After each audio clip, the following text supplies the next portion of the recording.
సనాతన ధర్మ రక్షణ board is order of the day. ప్రతిసారి కూర్చోబెట్టి మేము డిఫెండ్ చేసుకోలేం. కనీసం మీకు కోపం కూడా లేకపోతే మేము ఏం చేస్తాం? ఆంధ్ర అనే భావన లేదు ఆంధ్ర వాళ్ళకి. ఎప్పుడు ఆంధ్ర భావన వస్తో తెలియదు. నా కులం ప్రాతిపాదిక సరే కొంతకాలం వరకు జరిగింది. 2019 తర్వాత కులం కూడా పోయింది. ఇప్పుడు సొంత కులాన్ని కూడా వెనకేసుకురావట్లా. ఆంధ్ర భావన ఎలాగో లేదు. కనీసం కుల భావనను తెచ్చుకుని బాగు చేయండి రాష్ట్రాన్ని. నిజంగా మనస్ఫూర్తిగా అవుతున్నారు. నా కులం ఉంది, నాకెక్కడో మతం ఉంది.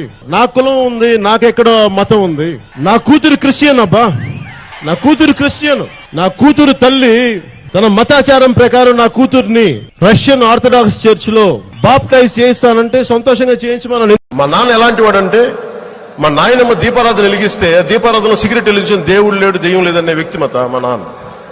ఇది ఆడేది కొద్దిమంది రాజకీయ నాయకులు వాళ్ళు కూడా ఎక్కువ మంది ఆడేది కూడా హిందువులే కూడా చెప్తున్నారు. అసలు ఇలాంటి గొడవలు పెట్టింది హిందూ నాయకులు తప్ప మిగతా నాయకులు చేయరు.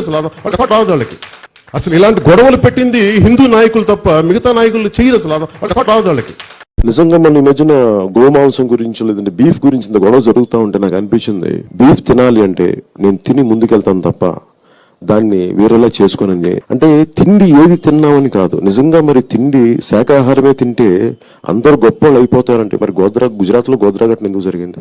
నాకు ఎందుకు జీసస్ క్రైస్ట్ ఇష్టమో చెప్తాను. ఒకసారి ఇక్కడ నా డైరీలో రాసుకున్నాను.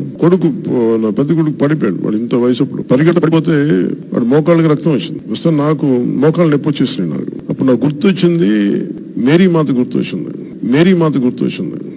నాకు ఇష్టమైన ఎర్నెస్టో చే గెవేరా పుట్టినరోజు. రాజకీయాల స్ఫూర్తిని, పోరాట స్ఫూర్తిని తెలియజేసిన మహానుభావుల్లో ఎర్నెస్టో చే గెవేరా అతను నాకు స్ఫూర్తి.